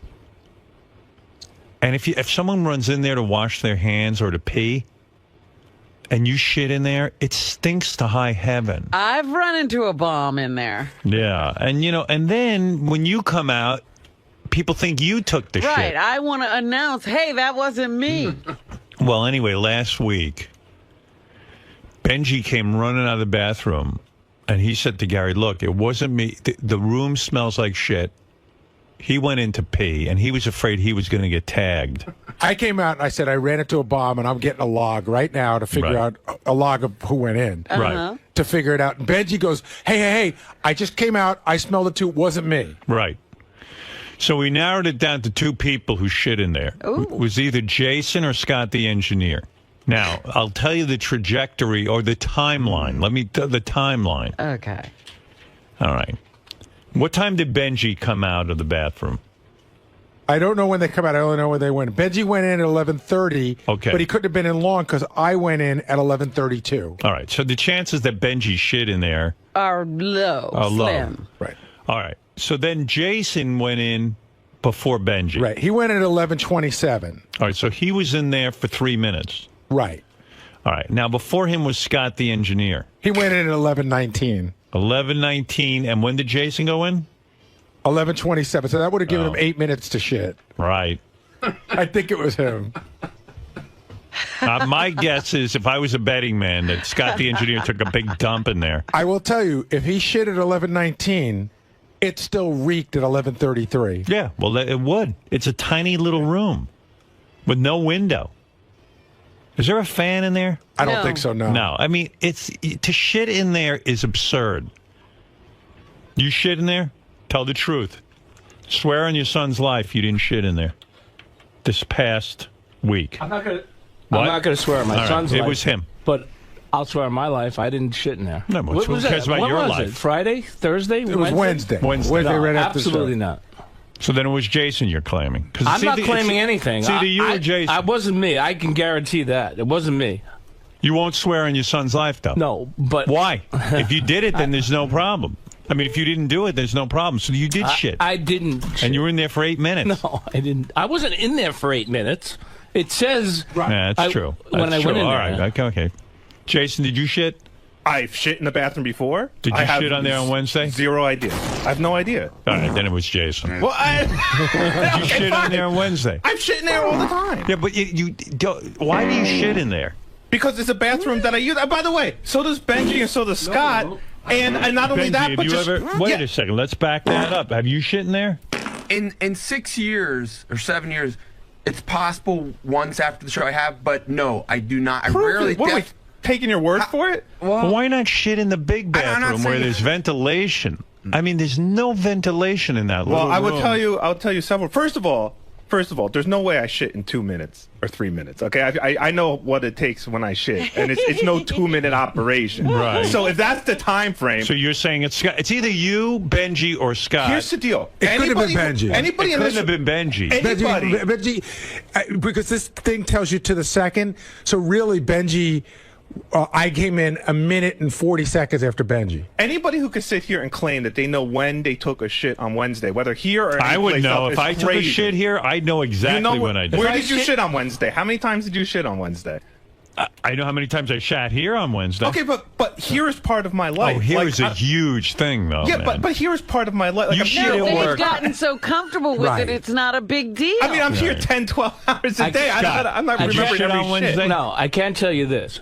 I am having constipation problems, but if I shit on a show day, it's in the big bathroom. Right. If there's no show, I might go in the other bathroom and shit. Okay, fair enough. I guarantee that Wednesday was a show day. I will not shit on show day in that bathroom. Howard, I know Jason has been seen taking newspapers into the bathroom. so let me tell you what's I'm going not on. denying that I shit in the That's bathroom. so gross. Let me by tell you the what's way. going on with that. Okay, Because well, then I yell spoke at to everybody else that does. Yeah. I spoke to Like, Tracy. Don't sit in there and read. And Maybe shit. somebody had gas. Howard, No, gas doesn't last that long. I spoke to Tracy about the newspaper thing. You know that Jason and Tracy didn't talk to each other for like 2 days last Yeah, week. well, Tracy was very rude and wrong, I thought. Here's what I was told. That this is how I hear it, Jason. You can give your side. Jason goes into the bathroom with newspapers. Right. Maybe when he shits, he wants to read the paper. Then he leaves them in there. His argument, Tracy goes, they're gross, throw them away. And Right, his because who argument wants is to touch it? he's leaving them for other people who want to shit and read the paper. And I mean, no hold one on, can wants to touch your newspaper after you shit and you've had your shit hands on the newspaper. Throw that shit out. Now, the actual story is... It's so gross. I throw the newspapers out. Like, people who come to my home, It doesn't they matter. take the paper. Hold it, Jason. People come to my home sometimes, and they take the paper. Like, I have a paper delivered to the house. Sure. They take the paper, and I see them disappear with it. Right. And then they come back, and they put it back on my kitchen counter. And I'm like, that guy, I know he just took a shit. And now that paper's back. I don't want to touch his shit paper. I mean, you can't take a shit without reading the newspaper. First of all, a good argument can be made. You better be in touch with yourself when you're shitting. Sitting there all day with your hemorrhoids is not a good idea. You're going to develop hemorrhoids if you don't have them. Just shit and get off the pot. When I take a dump, I don't go until I absolutely have to go. I'm in and out of there in under a minute. I shit, and I stand up and wipe off, hose down. I take my baby wipes, I get in there, and I dig out every remnant. Clean as a whistle, and I get out of there. All in a minute. So your underwear is always clean? Oh, yes. Always? Absolutely. As long as I have baby wipes. Why, your underwear isn't clean? It's clean like 99% of the time, but sometimes shit happens. Sometimes Shit happens. I'm not allowed to put wipes in the toilet. in my Why? house. What do you mean you're not allowed? Well, What because command are you? the plumber told us that it's bad. So then get a plastic bag and put like a baby diaper. Yeah, I do. I use them sometimes when I need to. But I used to You put wipe, it in you throw your duty into the you don't put it in the toilet? Well, I don't use them that much. He told us this like 2 months ago. So what do you do with the baby wipes? Now I put them in the garbage. Oh. But there's a plastic bag in there. And then do you tie up the plastic bag, or you just leave No, I it? put a magazine on top of it. I'm not putting. So the shit. I'm not putting gobs of shit in there. Oh. Oh my God, that's so gross. Just flush it down. So what? So you'll Well, because it could cause a big problem. Like the Whatever. kind of problem where they got to dig up pipes and, you know. It's worth it. There's shit in your garbage pail in your house. But Jason's saying that. So, Jason, you're saying that you were not reading The whole reason I got mad at Tracy was because I wasn't leaving the newspapers in the bathroom, and I was talking to Tim's beautiful assistant Sarah in the hallway. Yeah. When Tracy came out screaming at me, "You every time you take a shit, you leave a newspaper in there, blah blah blah." Well, so do I you? got no, and I So told her who's that, doing and it? I also told her that I didn't appreciate being screamed at about my shitting habits in the middle of the hallway while I'm talking to somebody. Well, you got a but point. we're fine about that now. But the whole point was, no, I wasn't leaving stuff in there, and now I've come to the point where every time I see a newspaper in there, I report it to Tracy immediately. So you won't get Today, accused. Yeah, I the second I see one in there, I go to the USA Today in there. There's the Daily News in there. I'm like, Why I not don't want- shit in the main bathroom though? Because I mean, all of your coworkers are going to walk by. Well, first of all, I try and do most of my shitting in the afternoon here. It's quiet, it's empty, everyone's gone for the Right. most part. Okay. And the one door in the hall, it's gross. You're sitting in between people. You're hearing God knows what going in all the stalls next to you. Yeah. You see the things on the floor. Now that said, Scott and Benji, if they claim that they know exactly when and where they shit on Wednesday, I'm sorry. I just don't think that's honest. I will say for Scott, I you have no didn't shit. idea where Believe I me, shit. listen. I do. I know when I take a shit at work. That's a major thing. Yes, But you're here right. 4 or He's 5 right. hours a I day. do You're know. here.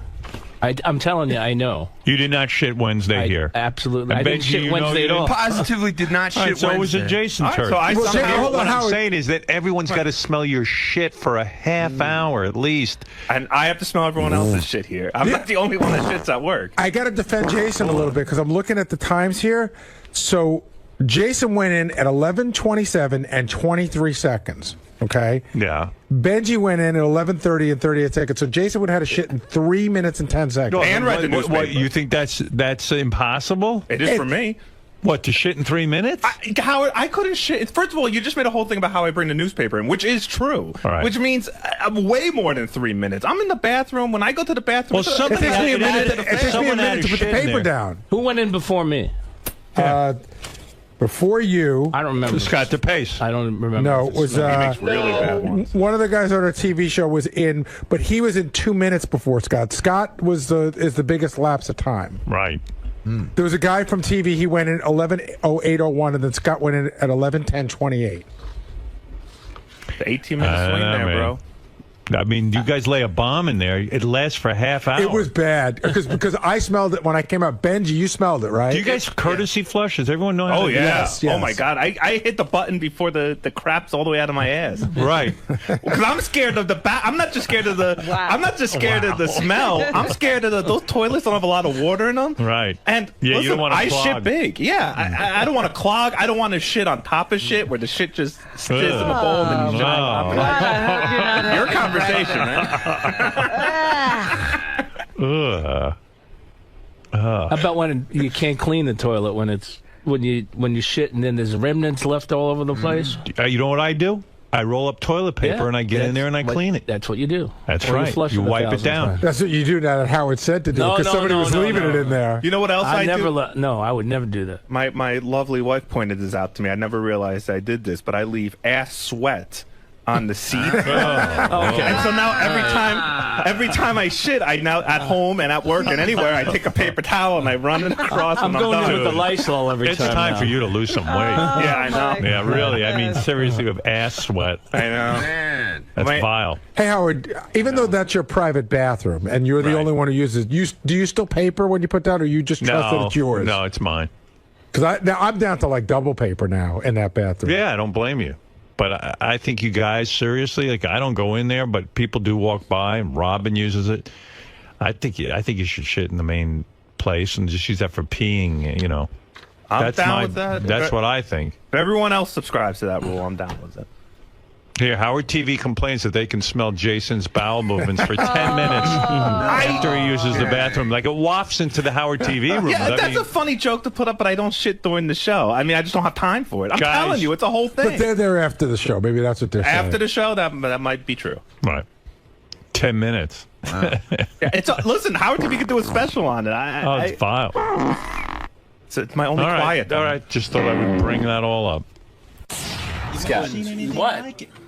between your quest to bowl, Yes. your block party woes, Yes. and now this recent bathroom investigation, Yes. you've been taking a lot of shit lately, quite literally. Yeah.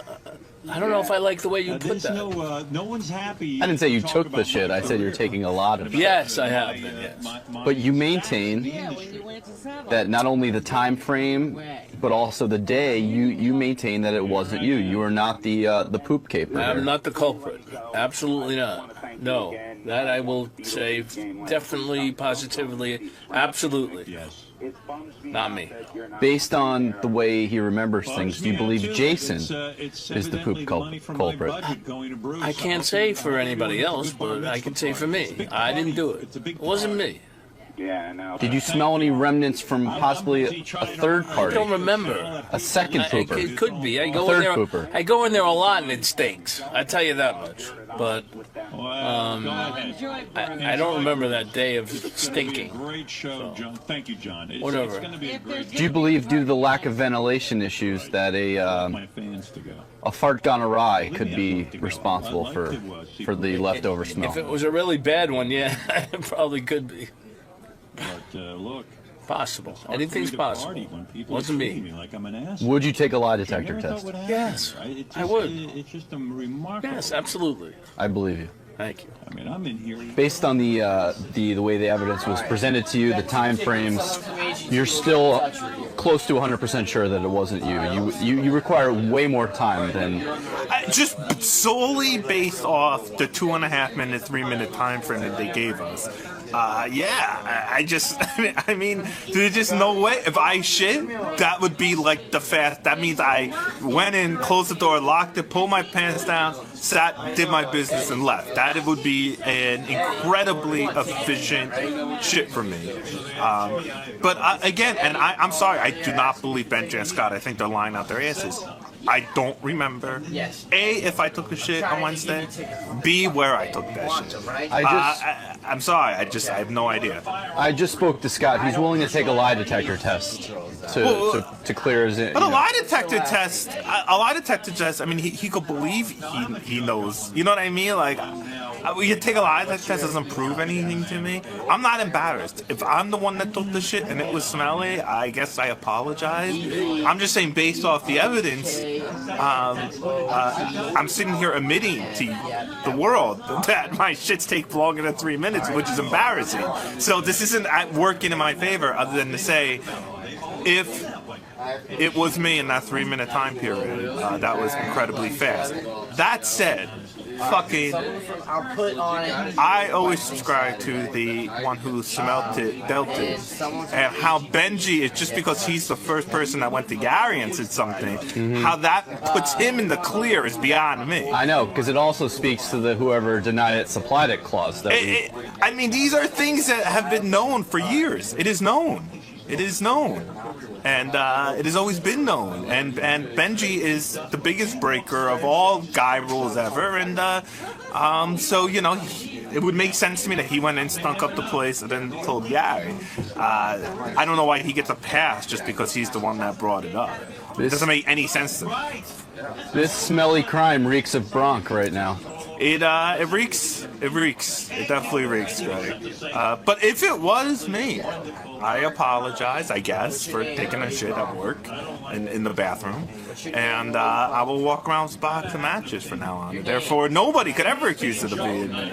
I truly don't believe it's you, just because you're so forthcoming about it. Yeah, I'm not embarrassed by it. If it was me, if I knew I'd left the fucking, I would come in there and be like, yeah, sorry about that. That was a bad one. You know, but he doesn't have. I'm trying to be honest. My honest answer is I don't remember when and if I took a shit on Wednesday. Right, but as the best-selling novel, shall we say, says, everybody poops. Everybody poops. Nothing to be ashamed of. Nothing to be ashamed of. Just keep it clean. Keep it smelling good if you can. And more importantly, don't rat on other guys' shits. Jesus Christ. Now that I know we're doing... People think I'm a weasel. Now that I know we're ratting out shits, a whole bunch of people are going down around here. You have no idea what goes on in our bathroom. It's craziness. Benji, right over your shoulder is the scene of the alleged crime. You still? I thought you were. The toilet. Yeah. You still maintain you had nothing to do with the number 2. No, I always get the numbers confused. 2 is poop. Yeah. No, it's not. First of all, yeah, it is a courtesy not to do 2 back there, but also, I wouldn't be comfortable doing 2 back there because like, I always feel like someone else is waiting to go in, and so there's only been a few times over the years I've defecated here, and that's been over there just because it's more, to me, it's more relaxing. You can take your time.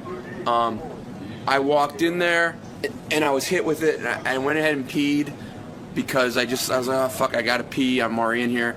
No, I did not. I can definitively say I did not do that on what they're talking about. So, based on the information given today, who do you believe the number 1 culprit is? You know, well, the only one who said he's not sure if he did it was Jason. So I'd say, and Jason says he does regularly do in there. So I would guess it was Jason. But if he says he didn't, I would, I don't know. I don't have enough evidence. I haven't studied this kind of field. So I don't know. Plus 3 minutes for Jason? That's tough. Maybe, I don't know. I don't know. Truly a mystery. It's not one of the world's greatest mysteries, but, if you have the top billion mysteries, it's a mystery. Well, around an office, it's a workplace, it's a very, very interesting mystery. It is a mystery. I think it would be fun, though, to do, I would love if we could, I don't know how we could do that, I don't know. That would be a tough one to. I mean, you'd almost have to swab the. But it would have to be immediately after, and there's even sometimes people go in and they get in between people. So, I don't know. We should, it would be fun. We could maybe get some real cops. That's what I mean. Yeah, some forensics. Yeah, get some real cops. Do actual get some real New York City cops and do a real interrogation about it and see if we can really solve it. That would be fun. Could be the start of some sort of web series too. Like just a total thing every time, like a CSI. Yeah. Who shit kind of thing. Feces forensics. Yeah. All right, we got it. All right.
Hey, man. What's up? Welcome back, sir. Oh my gosh, what a pleasure. I was going to ask you, do you still have the excitement? I couldn't sleep last night. I was tweeting, I couldn't sleep. Man, it's never, I'll never get used to this. This is the coolest. Even in your second appearance, even after you've already broken your cherry. I'm nervous, I'm excited. There's just nothing like it in the world. And you've had a lot go on since your last appearance. Yes, yeah. Got nominated for an Oscar. Yeah. I don't know. Got a new movie coming out? This is the climax, though. Well, 21 Jump Street, yeah. I've been working on that movie for 5 years, from 23 to 28, and it's finally coming out, and I'm nervous as shit, because it's awesome, and I just hope people don't think it's another crappy TV show remake, you know? You wrote the screenplay for that, right? I was one of the writers, yeah. Awesome. And produced it and acted in it. But we even make a joke right away in the movie that's like about how unoriginal and lazy it is to remake a TV show into a movie. It's fucking awesome. It's just such an awesome movie. I hope people go see it. I hope Howard sees it because he would love it if he took the time to go see it. But I don't know. This is the highlight of my press always. Like, I can't believe I'm invited here. Well, it's good to have you back, man. Yeah, I'm such a fuck. I was tweeting out last night, hashtag fly me with balloons, hashtag Mike Walker fart, hashtag high pitch, just, You know your stuff. You know the details. I just am excited, man. I'm excited. I really want to talk about, I forgot to tell Howard last time about private parts. Remind me, I have a really important thing to tell him about private parts in Moneyball. And the correlation between the two for me. Really? There's a reference or a connection? There's a big connection that I want to tell him about, so if you can remind me, that would be great. I will. On your way in, I'll just yell, private parts, Moneyball. Yeah, just have someone remind me, because it's important. I'll probably remember, but it's so fucking cool to be back here. And I was out shooting a movie in Atlanta with Vince Vaughn and Ben Stiller, and in my TV, I had him put the on-demand. So I was watching every night while I was there. But now we've been on the road promoting 21 Jump Street. I haven't been able to listen or watch in a couple weeks, so I'm a little behind. But the good part about this is you can catch up. It's an on-demand channel, and you also have serious, replays a lot of the stuff. So it's cool because I know when I walked in just now, I know what I'm watching. I know that's actually going to get used for something. Sometimes you record this bullshit, right? And no one ever sees it. But you know it's you're going to wrap wasting your around time your trying to be appearance. funny. Yeah. And I saw Stiller on, and they talked about me a little bit. I was excited. Yeah, that's right. When he came in last to, I think it was Tower Heist when he was promoting that. Yeah. Cool. Fuck, man, this is so cool. Are Sal and Richard around? Oh yeah, hey, absolutely. How's it going? Hey. What's up, guys? Hey, Gary. Nice to see you, man.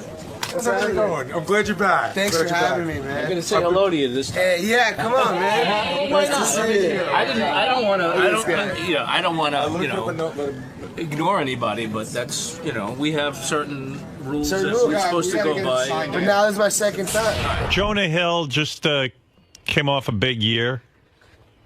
When you're nominated for an Academy Award, that's about as good as it gets for an actor. You're always Academy Award nominee. That's right. There he is, you Jonah can put Hill. that in the credits. I'm trying to see if Jonah put back weight, but I think he looks about the same. Yeah, all right. Hey, You're guys. doing good. Hi, how are you? Hey, Jonah. Hey, guys. Good seeing you. So nice to see you guys. Good to see you, man. You had a primo seat at the Academy Awards because you were behind Angelina Jolie and Brad Pitt, right? Yeah. Yeah, that's a good You're seat. always on With my mom. camera. With your mom. You were on camera 99% of the time. Yeah, it was a good seat. Yeah. I'm so happy to be here. I'm happy to see you. Hey. Are you hosting Saturday Night Live? Is that why Yeah. you're in town? Well, yeah, and I'm promoting 21 Jump Street, this movie I made. When is 21 Jump Street coming Oh up? my God, March 16th. I've been on this movie for 5 years. I wrote it. Is that right? From 23 to 28. You wrote the movie One of the yourself. writers with 𝗦𝗵cie, yeah. And 21 Jump Street was a TV show. Yeah, and I, like everyone else, when they asked me to adapt it, I rolled my eyes so hard, and I was like, this is such bullshit. I'm not turning a TV show into a movie. This is stupid. It's lazy. In fact, one of the first jokes in the movie is about how lazy and stupid it is to recycle old ideas, basically. Right. And well, why did you agree to do it if you weren't excited by it? Was it the money so great? No, because let me tell you, I was like, fuck that, I'm not doing this. And they kept trying to get me to do it. And I said, what is the idea of 21 Jump Street? It's about it's like a Back to the Future element of reliving your past, like your high school reliving years. the most important part of your youth, and thinking you have all the answers and realizing you have none of the fucking answers, and reverting back to the insecurities you had when you were 17 as a 25-year-old. In other words, the original TV show with Johnny Depp was like a melodrama Right. about just busting drug shit in high school. It was Johnny Depp. I remember it was Holly Robinson. Peter DeLuise Yeah. and Holly Robinson Pete. Right. And they looked young enough that they could go back into high school and bust Pretend to be everyone. students. Right. But in our version, I wanted to make Bad Boys meets a John Hughes movie. where it's like a big action movie and a big comedy, and we like get fucked up with the students and start fucking the students, and everything you're not supposed to do, you start doing again. And I was like, that's a funny ass idea for a movie. You still look young enough to play it's feasible that you could go back into a high school and fit in. And we do make some jokes about how Channing Tatum and I look like we're fucking 40-year-old men pretending to be in high school. I'm telling you, man, I would not be here pushing. After the year I've had, I would have just sat from the sidelines and let this one tank. But you like it. It is so fucking fun. Now, did you direct it? No. These guys, Phil Lord and Chris Miller, directed. They came from animation. And I'm telling you, but is it weird when you write the thing and then these two, and you're starring in it, and then these two guys come in and direct it? It's torture. Right. Why is it torture? Because it's your baby. I mean, I've been with this thing for 5 years, and then you hire someone 3 years into it or 4 years into it, when you have to trust them that they're not going to completely fuck it up, you know? What studio came to you and asked you to write this Sony, thing? which is the reason they're my good luck charm, because I made Superbad, Moneyball, and now 21 Jump Street with them. So it's like, we have a great thing together. You wrote Superbad, didn't you? No, Seth and Evan, his writing partner. I thought you were in on that. I helped out with it when I came on, but that's about their life when they were growing up. And Is this the first major film you've written? Yeah, well, I was a writer on Bruno, the Sacha Baron, but I didn't act in it. Right. I didn't act in it. But so these guys did a great job, and they actually kicked ass, and it was like a collaboration. On the comedy stuff, it's a lot more of a collaboration than on on Moneyball. I didn't tell the director, what to do, and I didn't tell him ideas and stuff. I would have ideas for my character, but I wouldn't say, hey, maybe Brad's guy should do this. On my movie, I'm telling the other guy on Jump Street, I'm like, hey, he should walk in here because I'm one of the writers and producers and stuff. So as you go along, I imagine on Private Parts, you're not the director. Betty Thomas is the director, right? But she gave me some input. You go, hey, this is, you know what? This scene would be way fucking funnier if I did this or whatever. That's true. And they go, okay, cool, let's do that. Right. Yeah. You have more. There's more leeway when you're. Yeah, I'm a producer and writer, and people actually listen to what I have to say as opposed to. So who are you? Are you Peter DeLuise in this? No. Are you Johnny Depp? No. Easy joke. That's low hanging fruit. No, I mean, who are you? You didn't.